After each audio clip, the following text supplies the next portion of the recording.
అందరికీ నమస్కారం. ఇవాళ ఒక 2 అంశాల మీద కొన్ని విషయాలు చెప్పాలి. ఒకటి ఇవాళ డీజీపీ మార్పు. రెండోది the success story of postal ballot. DGP మార్పు, సీఎస్ మార్పు కొన్ని రోజులు బట్టి ఎదురు చూస్తున్నాం. అదేమి ఎంత కాదు, ఏదో ప్రగతి సంతరించుకున్నట్టు, సాధించినట్టు. ఎలక్షన్స్ ముందు డీజీపీలు మార్చడం, ఎందుకంటే ప్రభుత్వానికి అనుకూలంగా ఉన్నారు అన్న అపవాదం మోసుకుంటూ ఈ ఎలక్షన్స్ కండక్ట్ చేయడంలో ఈ ఓవర్ యాక్షన్ చేసే ఎలక్షన్ కమిషన్ ప్రతిసారి డీజీపీలని సీఎస్లు మారుస్తుంది. లాస్ట్ టైం కూడా అదే పని చేసింది, ఇప్పుడు కూడా అదే మరి పని చేస్తుంది. ఎవరు ఎలా ప్రిపేర్ అయి ఉన్నారన్న దానికి గతంలో ప్రభుత్వం అయితే ప్రిపేర్ అయ్యలేదు, కానీ వీళ్ళు చాలా ఇంటెన్షనల్గా ఎప్పటి నుంచో ప్రిపేర్ అయి ఉన్నది ఈ ప్రభుత్వం.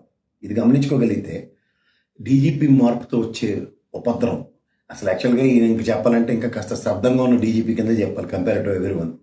గతంలో డీజీపీ అయితే చంద్రబాబు నాయుడు మీద చెప్పేసినప్పుడు కూడా ఏమో అది క్షణికావేశం, ఇలాంటి ఓవర్ యాక్షన్లైనా ఉండేవి. ఈయన అట్లు నెమ్మక నీరెత్తి కూర్చున్నట్టు వ్యక్తిని చేతుల అపోజిషన్ పార్టీ కోల్పోయిందని చెప్పొచ్చు. దీంతో ఉపద్రవం వచ్చి ఎలక్షన్స్ ఏవో ఆగిపోయి ఒక పక్క వన్ సైడెడ్గా ఎలక్షన్ అయిపోతుందన్న భ్రమంలో ఉంటే భ్రమలు వేడండి, ఏమో పెద్ద నష్టం ఏం లేదు. అలాగే రెండోది మీరు గమనించుకోగలిగితే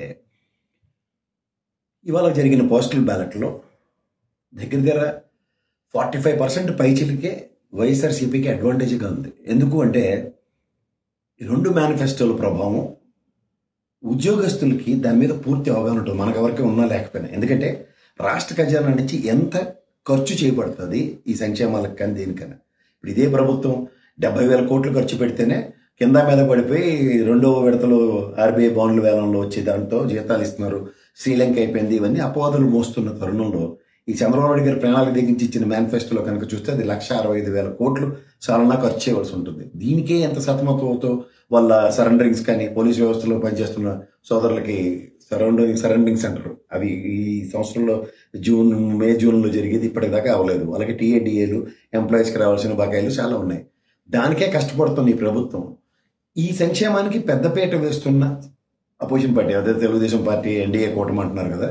సో ఈ ప్రక్రియలో ఆ ఫ్రిక్షన్ని వాళ్ళు అర్థం చేసుకున్నారు. ఒకవేళ ఈ దానానికి దిగించి ఈ కారెత్తుకుని సంక్షేమం ఎంత పెద్ద ఎత్తున చేసేయడానికి కలుగుంటే మా జీతభత్యాలకి ఎలాంటి ప్రభావం ఉంటుందన్న ప్రాథమిక అవగాహనతో ఇవాళ పోస్టల్ బ్యాలెట్ ఓటింగ్ అనేది సంతరించుకుంది. దాంట్లో దగ్గర 45% పైచిలకే వైఎస్ఆర్సీపీకి అడ్వాంటేజ్గా ఓటింగ్ అయినట్టు కొన్ని క్షేత్రస్థాయిలో వచ్చిన రిపోర్ట్లు బట్టి చెప్పాల్సి వస్తుంది ప్రజలకి. మూడోది ఏంటంటే ఇప్పుడు మనకి కంపారిజన్ ఇక్కడి నుంచి ఈ పాటి చేసిన సంక్షేమానికే నవరత్నాలకే శ్రీలంక అయిపోయిందని చెప్తున్న అపోజిషన్ పార్టీలు ఏ ప్రాతిపదిక మీద 1,65,000 కోట్లు ఖర్చు చేస్తారు. ఇది మనం విశ్లేషణలో చాలాసార్లు చెప్తూనే ఉన్నాం. బట్ వెన్ గ్రౌండ్ రియాలిటీలో మనకు చూడండి, క్షవరం అయితేనే కానీ వివరం తెలియదు అన్న దగ్గర ప్రభుత్వ ఉద్యోగులకి క్షవరం చేయబోతున్న అపోజిషన్ పార్టీ అనేది ఎప్పుడైతే అవగతమైందో వాళ్ళు సెన్సిబిలిటీని ఎక్కువగా ప్రయోగిస్తారు. ఆ సెన్సిబిలిటీ యొక్క సారాంశమే ప్రజలకి మేము కూడా ఈ గత ప్రభుత్వంతోనే వెళ్ళడం బెటరు కంపేర్ టు వీళ్ళతో కన్నా అన్నది ఎంప్లాయీస్ సెక్టర్స్లో వచ్చిన పరివర్తన. ఎందుకంటే if they won't postal ballot కనుక గణనీయంగా అపోజిషన్ పార్టీకి వేస్తే అరే ప్రభుత్వం మారితే వాళ్ళకి ఏదో పరిరక్షిస్తూ పడతారన్న ఉద్దేశంతో వాళ్ళు ప్రభుత్వాలు మార్చేస్తామని గతంలో చెప్తుంటారు. చూడండి, మా చేతులతో 2 చేతులతో గుద్ది మేము ప్రభుత్వాలు మారుస్తామని చెప్తుంటారు చూడ. ఇలాంటి దగ్గర వాళ్ళు మార్చుకోలేని నిస్సహాయ స్థితిని ప్రదర్శించారు. ఎందుకంటే ఈ ప్రభుత్వం నవరత్నాలకి మాత్రమే పెద్దపీట వేస్తూ ఏదో జస్ట్ 5 సంవత్సరాల టైంలో 500 రూపాయలు పెన్షన్ పెంచుతాం, ఇప్పుడున్న రైతులకి 16,500 బదులు 13,500 బదులు 16,500 చేస్తామంటే 2,500 కోట్లు.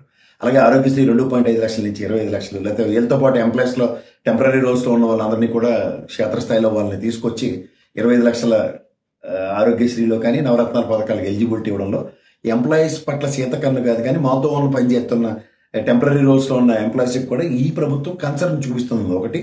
రెండోది ఈ ప్రభుత్వంకి ఈసారి ఇప్పుడు గతంలో చూడండి సచివాలయ వ్యవస్థలు నిర్మించారు, లేకపోతే విలేజ్ క్లినిక్లు కట్టారు, ఆర్బీకే సెంటర్లు కట్టడం, ఇలాంటివన్నీ క్షేత్రస్థాయిలో పనులు సక్రమంగా అయిపోయాయి. కాబట్టి నవరత్నాల పథకాలు కాకుండా కొత్త పథకాలు ఈ ప్రభుత్వం ఇచ్చి దానికి వెసులుబాటు తీసుకున్నప్పుడు తర్వాత మన బొత్స సత్యనారాయణ గారు ఇలాంటి వాళ్ళందరూ కూర్చుని ఈ గ్రాస్ రూట్ లెవెల్లో ఎంప్లాయీస్ ఎవరు మున్సిపల్ కార్మికులతో కానీ అంగన్వాడీ వ్యవస్థలతో కానీ ఇలాంటి వాళ్ళతో నెగోసియేషన్స్లో they have given certain promises. ఆ ప్రామిసెస్ కొత్త ప్రభుత్వ స్థాపనలు జరగగానే వాళ్ళని పరిరక్షిస్తారన్న ఉద్దేశంలో ఎంప్లాయీస్ కన్విన్స్ అయ్యారు అన్నది ఖచ్చితంగా కనబడుతుంది పోస్టల్ బ్యాలెట్ యొక్క సారాంశంతో. అంచేత యుద్ధం మొదట గెలవాలంటే ఎంప్లాయీస్ మనసులు గెలుచుకోవడం అన్నది ఈ రోజు దాకా మనం చూస్తున్న ప్రామాణికం.